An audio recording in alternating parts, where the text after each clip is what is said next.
Hello and welcome to Pro-Life Primetime News. Today is Friday, February 3rd. I'm Leslie Palma. And in for Teresa Watson, I'm Anthony Vasone. In our top story tonight, we will be joined by pro-life activist Mark Houck, who this week was found not guilty on federal charges against him, stemming from an incident outside of Philadelphia Planned Parenthood in 2021. I will share with you the news from Minnesota and other happenings in abortion in the news. The RNC passed a new pro-life resolution. I will tell you all about it and other political news in Political News in a Nutshell. We'll close our show with some of the exciting interviews Teresa and I were able to conduct at the March for Life and the Students for Life Summit. You won't want to miss them. On Monday, a Philadelphia jury found pro-life activist, prominent Catholic, and father of 7, Mark Houck, not guilty on both counts of the bogus charges the Biden administration filed against him. Houck was charged with violating the Federal Freedom of Access to Clinic Entrances, or FACE Act, when he was sidewalk counseling outside of Planned Parenthood. An abortion business escort accosted and bullied his 12-year-old son, and Houck stepped in to stop it. And in doing so, the pro-abortion volunteer fell down. Houck could have faced more than a decade in prison if found guilty. The not guilty verdict was a huge victory for Houck, his family, and all pro-life Americans. We are so honored to have Mr. Houck with us here tonight. Welcome to the show, Mark. Well, great to be with you. Thanks for having me. All right, so this is a question that all anchors, all news people ask. How did it feel when you got the not guilty verdict? Sure. When I came out, they asked me the same question, and I only described it the way that I felt in my heart, was to say that I feel like George Bailey from It's a Wonderful Life. Relieved, just felt so blessed. Overjoyed, and just the love of the community that was surrounding me all week, and the world for that matter. We were all together in it, and it just felt great. Mark, were you confident that this was the decision that would be handed down? Well, I knew I was innocent, so I was confident in my innocence. I was confident in the legal team that we've formed, which was a phenomenal group of lawyers from the Thomas More Society, led by Peter Breen, and probably the best trial defense attorney in the country, Brian McMonigal. I was confident in that, but I would be lying if I told you I was confident that we would get a not guilty verdict. I wasn't sure, even up to the very last moment. I wasn't sure that was going to be the result. Well, we know this had to be an awful ordeal for your family. How did they hold up? First that awful arrest, and then during this time awaiting the trial, and then for waiting for they didn't have to wait long for the jury, but how did they hold up for all of this? Sure. There's been a lot of grace flowing through our home, and the whole experience has been surreal for sure, but it's been a one of great faith and trust, and the journey for them with mom and dad has been an opportunity to grow in our faith and our trust in God, and even the little ones, their constitutions don't really understand what happened, but they're getting there, and to walk with them and for them to see the results of this journey, and the suffering and the sadness and the joy in the midst of all of it will be a lesson that they'll take with them the rest of their lives. Definitely. So what's in store for you now, Mark? Will you be getting back out there and continuing your work in front of Planned Parenthood? That's right, Anthony. The mission continues, right? There's nothing stopping us from doing what God has called us to do and what we've always done for the last 20 years. So we're going to be back at the same location where this all went down next Wednesday. Now, my wife said, I'm coming with you with the 7 children. So that'll be a special day to just be back there with them. Normally it's just me or my son with me. But we continue the mission of the ministry that we run at the King's Men, and we'll continue to help men. We'll continue to help moms and dads and babies, and on the brink of termination. We'll continue to fight that good fight. Do you have any advice for any other street activists so they don't run up against this type of thing? Well, then they know that they have the protection of the law, right? So as sidewalk counselors and First Amendment rights, we do have that protection. So they should have no fear. You should know that the federal government offered me a plea about 2 weeks before this. I refused to take that plea. My wife would not allow me to take that plea. She wouldn't let me come home.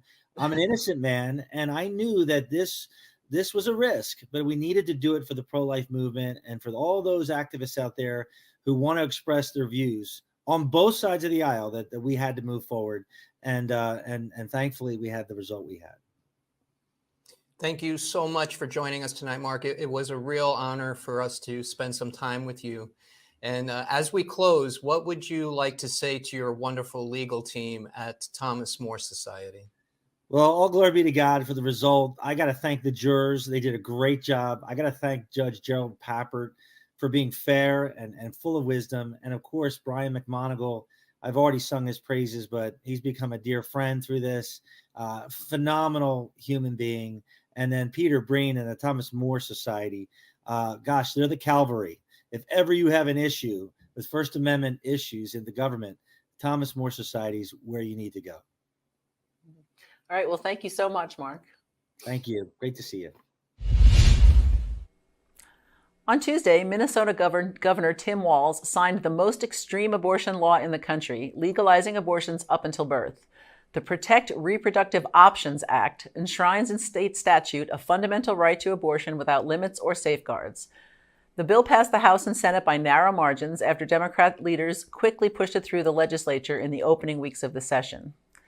The law allows abortion on demand even late in pregnancy when there is no debate that unborn babies feel pain. It also denies parents the right to know if their minor daughter is seeking an abortion. On Wednesday, U.S. Senators James Lankford of Oklahoma and John Thune of South Dakota, both Republicans, introduced the Born Alive Abortion Survivors Protection Act, a bill that would ensure that newborns who survive an abortion would receive the same degree of medical care as any other infant. The House passed its version of the bill January 11th, with only one Democrat voting in favor. It shouldn't be controversial to say that the small number of children who survive an attempted abortion and are living outside their mother's womb deserve to receive care, Lankford said. Protecting life should not be a partisan issue. It should be an American issue and a human rights issue. This common sense bill is a basic standard of decency, Thune said, and it is an issue that should have overwhelming bipartisan support.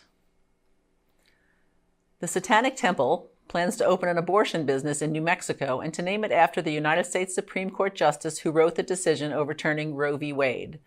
The Samuel Alito's Mom's Satanic Abortion Clinic will offer abortion drugs to women ages 17 and up who are up to 11 weeks of pregnancy, a week beyond the FDA's recommendation. Licensed medical workers will screen patients during a virtual appointment and then prescribe abortion drugs through pharmacies that will mail them in a discreet package, the group said. The Satanic Temple, which claims 700,000 members, believes killing unborn babies is a religious ritual, and its members are deeply involved in abortion advocacy. Leaders have said they don't believe in a literal Satan, so I guess they just like the name. Also in New Mexico, Attorney General Raul Torres last week asked the state Supreme Court to overturn abortion bans passed by the cities of Clovis and Hobbs and the community of Eunice. State Democrats also have drafted legislation to prevent cities from overriding state laws guaranteeing women's rights to reproductive health care. The legislation is due to be debated this month and has a strong chance of passing the Democratic-controlled state legislature.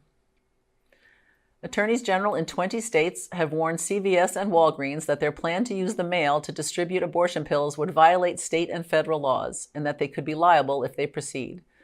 Many people are not aware that federal law expressly prohibits using the mail to send or receive any drug that will be used or applied for producing abortion, the prosecutor said in letters sent to the companies on Wednesday. The Biden administration last month changed an FDA rule to make it legal for pharmacies to sell the first drug in the two-drug chemical abortion procedure. Prior to the rule change, mifepristone was only distributed by a limited number of pharmacies or certified doctors and clinics. In a related matter, Republicans in the Iowa legislature have introduced a bill that would make it a felony to manufacture or prescribe mifepristone. And that's abortion in the news. At its winter meeting, the Republican National Committee passed a resolution that called on Republicans to push laws that acknowledge the beating hearts and experiences of pain in the unborn, referring to heartbeat bans on abortions, which would outlaw the procedure after cardiac activity is detected at about 6 weeks of pregnancy. The resolution, which was passed last Friday, alluded to Republicans' disappointing performance in the November elections, months after the Supreme Court overturned Roe v. Wade, but appeared to place the blame on GOP candidates who did not sufficiently publicize their anti-abortion views. Instead of fighting back and exposing Democratic extremism on abortion, many Republican candidates failed to remind America of our proud heritage of challenging slavery, segregation, and the forces eroding the family and the sanctity of human life, thereby allowing Democrats to define our long-term position, the RNC resolution stated. Marjorie Dannenfelser, president of Susan B. Anthony Pro-Life America, criticized candidates for hesitating to talk about abortion. The RNC's pro-life resolution sends a bold message to GOP candidates, campaigns, and consultants that to win in 2024, they must stay on offense by drawing a strong contrast and exposing Democratic extremism. Dannenfelser said in a statement after Republicans passed the resolution at their meeting in Dana Point, California last week. In 2022, too many GOP candidates used the ostrich strategy in which they put their heads in the sand, pretend the issue of abortion didn't exist, and Democrats spend hundreds of millions of dollars distorting their pro-life positions and defining them as extremists, she added. The resolution came as Ronna McDaniel won her 4th term as RNC chairwoman. The Arizona Secretary of State, Adrian Fontes, asked the state attorney general Monday to investigate and potentially charge the losing Republican candidate for governor with a felony for sharing images of voters' signatures online. Fontes, a Democrat, said GOP gubernatorial candidate Kari Lake may have violated a state law that protects a voter's signature from being accessed or shared by anyone other than the voter or an authorized government official in the scope of the official's duties. Violations of this law carry a Class 6 felony charge, the lowest level felony in Arizona. Lake posted the voters' signatures on Twitter on January 23rd, claiming they were part of a bombshell that showed mismatching signatures that shouldn't have been counted. The signatures she posted were from 2020 ballots. In his letter to the Democratic Attorney General, Chris Mays, Fontes asked that Mays investigate and take appropriate enforcement action against Lake. And that's political news in a nutshell. On Friday, January 20th, the first March for Life since Roe v. Wade was overturned took place in Washington, D.C. Many members of our Priests for Life team, I think there were 15 of us there, had the amazing opportunity to participate in the march and other events that occurred that week. Anthony, this was your first march. What did you think? Yes, indeed. I know you've been many times, but this was quite an experience. It's actually a loaded question because the march was truly one of the most amazing experiences I've ever had in my life. It was an emotional roller coaster ride. It was heartbreaking and uplifting at the same time. And listening to the testimony of so many women healing from abortion and their journeys, seeing women who were victims of rape proudly holding up signs saying that being a victim of rape didn't prevent them from loving their child, attending the memorial service for all the lost babies at the steps of the Supreme Court and laying the flowers upon the ground was one of the most emotional moments for me. And at the same time, through all of this, it was extremely disturbing to witness the behavior of the pro-abortion groups that were there, just shouting obscenities and horrifying statements and falsehoods, most of which I couldn't even repeat in this or any forum. I mean, these stunts were pulled even during the somber moments of the Sunday memorial service at the Supreme Court, during testimonials, and even several outbursts right in the middle of our Friday morning prayer service at Constitutional Hall. It was really unnerving. But my takeaway from the whole experience is that these radical pro-aborts accomplished nothing. They had nothing of value to say and couldn't even answer simple questions posted to them about why they were there that were asked by roving reporters like Seth Gruber. Their answer to everything was to use the F word or make a finger gesture. I mean, it was juvenile. So what I know is that we here at Priests for Life and all of us in the pro-life movement actually make a difference every single day. Every day we save babies. These radical, obscene groups just wake up angry every day. And some of them don't even know what they're angry about. They just enjoy being part of an obscene crowd. So I thank God for the opportunity to work for this amazing organization. And I will continue to go to every March for Life moving forward as long as God will allow me to do so. All right, well, you said a mouthful. Well, you asked. So my co-anchor Teresa Watson and I had credentials for the media tent at the March for Life rally, and we had the opportunity to interview a number of pro-life leaders. At the National Pro-Life Summit the day after the march, we also had the chance to find out what some other pro-life groups are up to. So we're going to share some of those interviews with you tonight, and we'll air more in the weeks to come. But I just want to say that I was a reporter for 30 years, but it was a print reporter. My tools were a notebook and a pen, so please forgive me as I get used to a microphone and a camera. Well, Teresa had the opportunity to chat with Marjorie Dannenfelser, president of Susan B. Anthony Pro-Life America. Hello, I'm Teresa Watson with Pro-Life Primetime News, and I'm here today at the March for Life with Marjorie Dannenfelser, and she is the president of Susan B. Anthony Pro-Life America. Hi, Marjorie. Hey, thanks for letting me join you. Sure. Well, how do you feel today, the first march? Excited. And would you say first march? Yeah. It's the first day of the rest of the pro-life movement's lives. This is the beginning of a brand new pro-life movement, demographically young, with wisdom and experience of 50 years behind it, ready to take on states, ready to take on the upcoming presidential race. It's an exciting moment. And we have gone from one front, mainly, in terms of legislation and politics, one front, and education, obviously, to now arguably 50.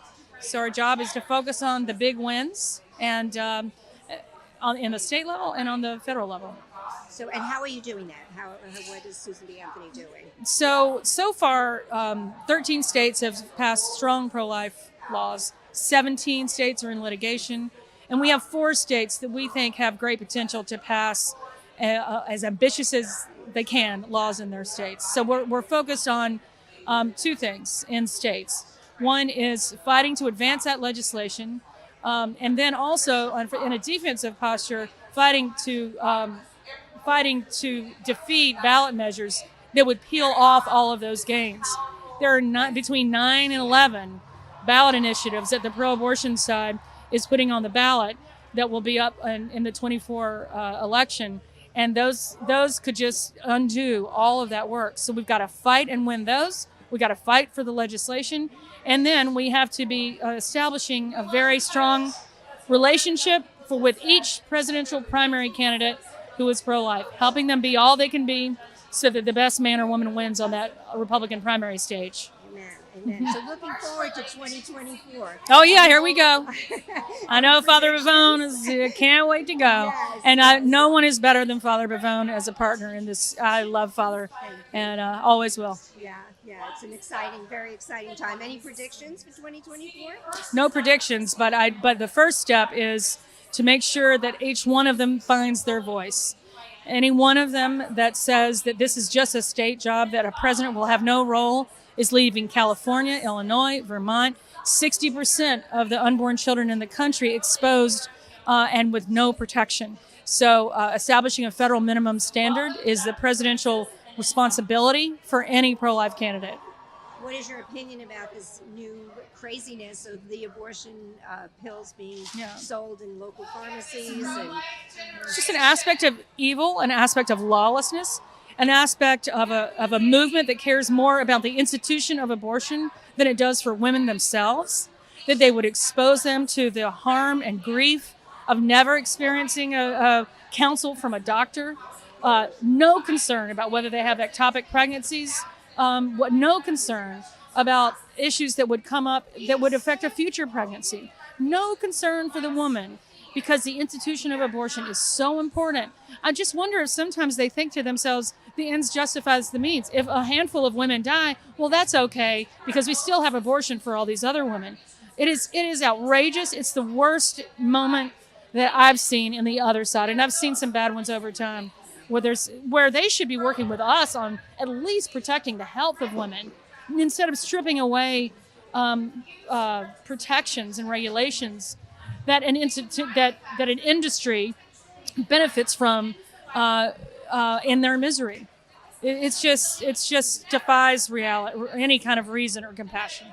Sure, well, we definitely agree. And thank you so much. I know it's a busy day for you, but thank you for taking the time and coming to talk to us. Anytime. Right. Thank you. Thank God you. bless.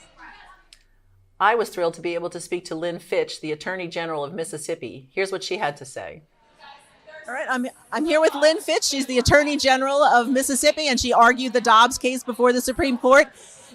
If not for you, we'd be having a different kind of march for life today. How does it feel to have this huge role in overturning Roe v. Wade? It's an exciting time. To God be the glory. We're all here together. We get to celebrate. It's an amazing journey we've been on, but now we take that next energy and we move forward. This is a compassionate pro-life movement. We'll take that and move forward. We've got some great next steps. But in our brief and in our arguments, we said, empower women and promote life. We asked the justices to give it back to us, to give it back to the people. They did. And with this Dobbs decision, it gave us some incredible opportunities for next steps. And you just said something interesting to me. We had Representative Becky Curry here last year. She wrote the bill. I think she authored the bill. And you said started with women and finished with women. It did. So there's no way we can be criticized, I don't think, you know? No, we're very vested in it. Becky's a great friend and did amazing work. And it was just such a blessing to be able to finish it with the Dobbs case. And here we are. What did you expect the ruling that you got? We did. We believe very positively. We took that case. We wanted to craft our brief like that, craft our argument, and we asked the hard question. We posted up early, overturn Roe v. Wade, return it back to the people. And the justices believed that, and that's why we're here today celebrating. Where were you when you heard the leaked decision? I was there in Jackson, Mississippi, so unbelievable. Unbelievable is right. Exciting time. Definitely. Thank you so much for joining us. Thank on you. Pro-Life Primetime News. Yeah, thank you so much. Thank you for the messaging. Nice to meet y'all. You too. Teresa had a wonderful time talking with Bob Unanue, the president and CEO of Goya Foods.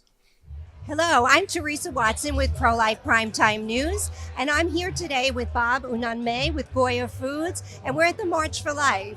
So how do you feel, Bob, being here at the march?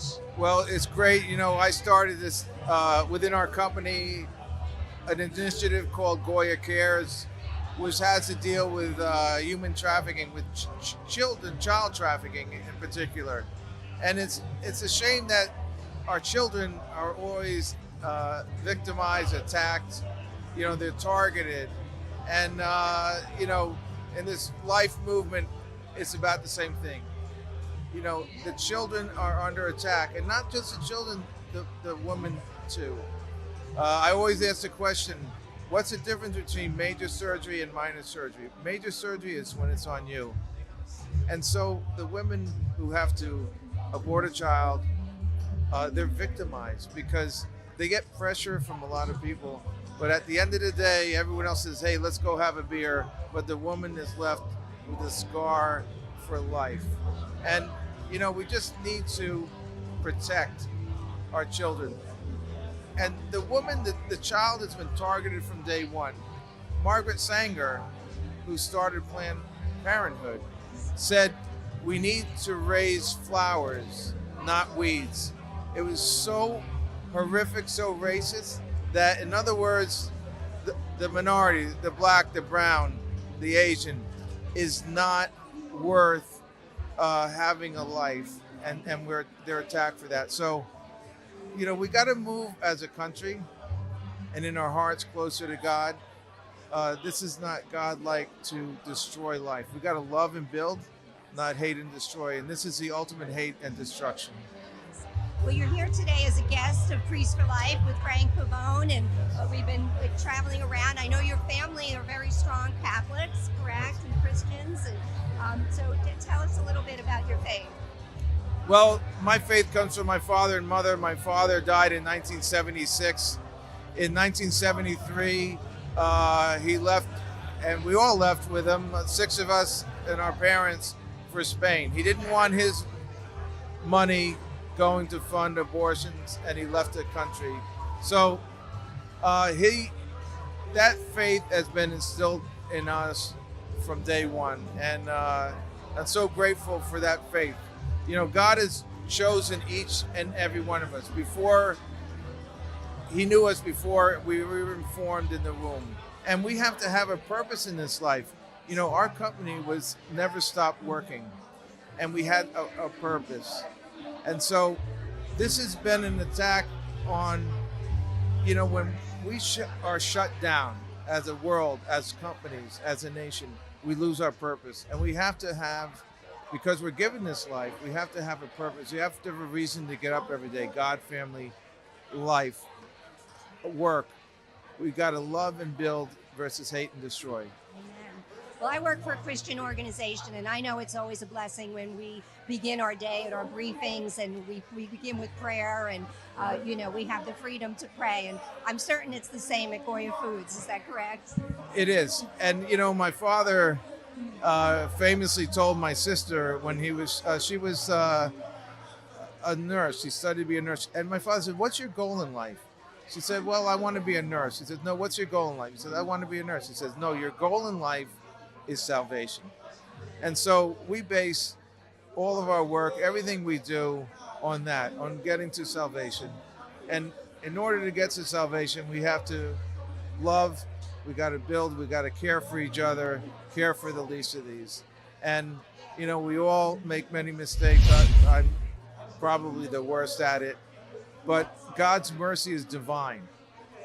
And we were recently over in Poland and Ukraine. We had the chance to stop into Krakow, where St. Faustina lived. And she had the image of the divine mercy. And God's mercy is infinite. We don't understand it. And so no matter what our faults are, we know if we change our hearts at the end of the day, we're forgiven. So that gives us great hope. Absolutely. Well, thank you so much for joining me here today. And Thank you, Teresa. Thank you. And I'm Teresa Watson with Pro-Life Primetime News with my guest, Bob Unanue.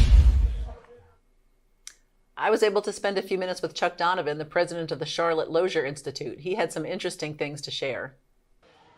Hi, I'm here with Chuck Donovan. He's president of the Charlotte Lozier Institute. And I understand you've been in this fight since 1971. That's the truth. I started out at the University of Notre Dame, and under the tutelage of a professor of law named Charlie Rice, who was a revered figure for many in the early days of the pro-life movement. And so you got involved there. Abortion was already legal in a few states. And did you see it coming worse down the pike? Well, as a constitutional lawyer, Charlie Rice did, and he knew the underlying cases. The court had already accepted, I believe, Roe v. Wade from at the appellate stage. So he warned us it was coming. He expected bad, and it was as bad as he expected or worse. And now, what do you think now? Now that Roe's overturned, what do you see happening now?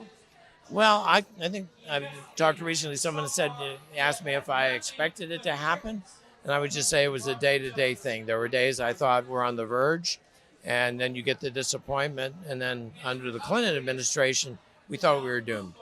And lo and behold, God willing, work continuing, we have it now, this celebration for life. So what do you think is the most important thing for the pro-life movement to do now? We've exhibited patience for 50 plus years, built a network, an immense network of pregnancy help. We've avoided the worst tendencies of our times, which is to respond with invective, hatred, and violence.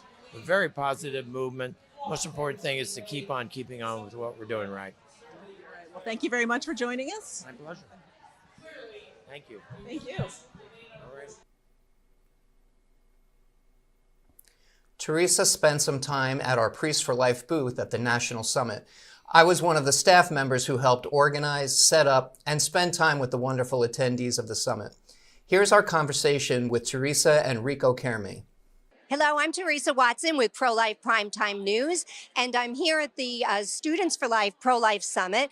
And I'm here at our booth at Priests for Life, and want to show you some of our products.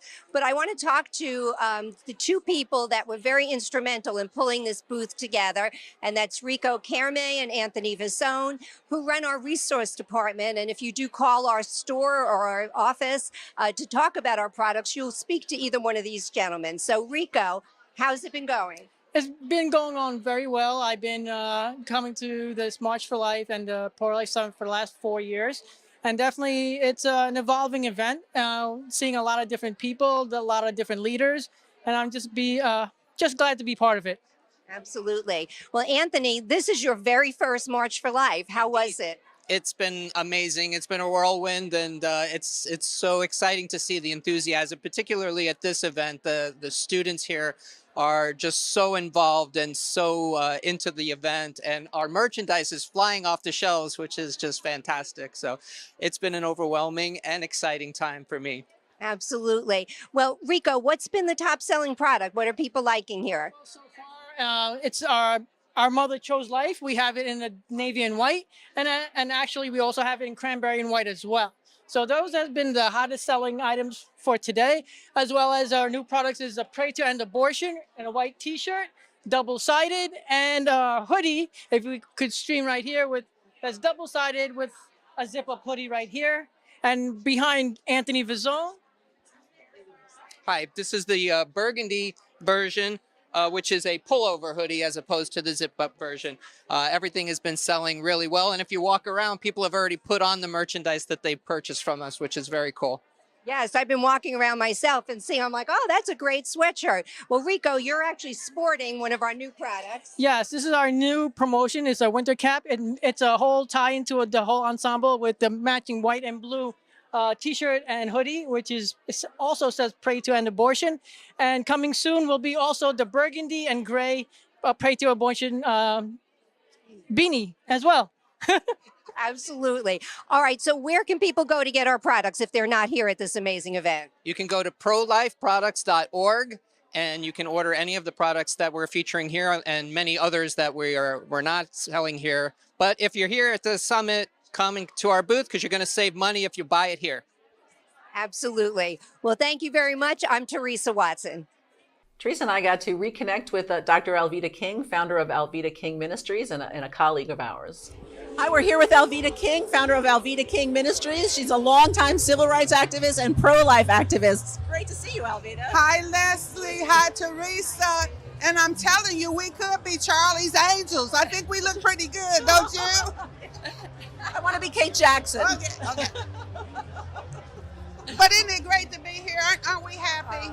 We are. We're so happy. I didn't know that I would be at a March for Life after Roe was overturned. So that's amazing. Well, we thought about it, and then we've actually had these conversations. And as Christian women who are devoted to the sanctity of life, we kind of knew we were going to have to keep going. But what I'm encouraged about, especially over at Priests for Life, and I'm on the board, and I'm still a family buddy, but we know that we have to keep carrying this message. But you know the thing that excites me, Teresa, you're a new grandma, you know, and so oh my goodness, look at that. And you know, I've got them too. But when we see the young people in droves showing up every year, and now, we've got to do something to make sure that they're doing that on the state level. What's happening with that? How can we make them do the same thing on the state level that they do every year? Well, there are more marches, more statewide marches now. Pennsylvania, Virginia, Ohio, there's more being organized. Okay, so, I did not know that. Yeah, Florida just had one, St. Augustine, Florida, Okay, well, see, as long as we do that, we shall continue to overcome and occupy. So I don't sing we shall overcome anymore. I say Christ has overcome, but we have to take it. Even our own camera guy is an intern, and he's young too. And he's doing a good job too. I'm excited about that. So when I see the young people, I'm always sure that God is with us and that we are growing. Amen. So what are you up to, Alveda? What are you working on now? Well, now you know I've got a cooking show on Fox Nation, and I'm still cooking and talking about hard topics. So I'm doing that. I'm producing more music. That song, We Shall Overcome, we covered it, found an artist who was singing We Shall Overcome. So it's out there as well. Redid Impossible Dream, Leslie. You know that has always been a favorite of mine. But the Impossible Dream is not totally impossible. So I'm doing music, still writing, speaking for life, and that kind of thing. So you're taking it easy. Oh, Lord. But it's different. I know. Now, listen, here's some trivia tidbit. We had the prayer service this morning. Father Frank did preach, of course, and he did well. But Janet and I both had red and black outfits on today. So if you want to see the outfit, and we were coordinated. Jan is my sister, my friend. And so that's just trivia. I just thought I'd throw that in. So what number march is this for you? I was trying to count it because I began to go with Father Frank and then Janet Silent No More before I came to work for Priests for Life.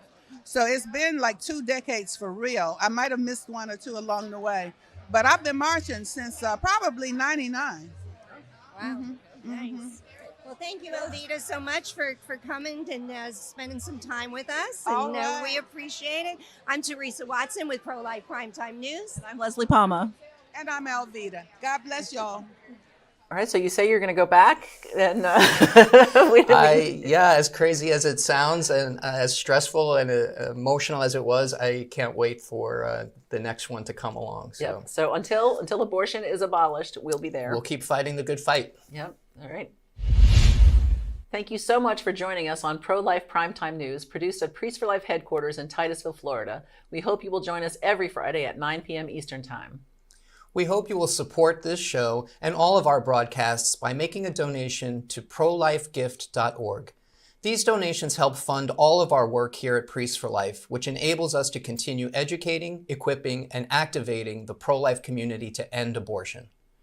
Thank you for joining us. I'm Leslie Palma, Communications Director. And I'm Anthony Vasone, Resource Associate.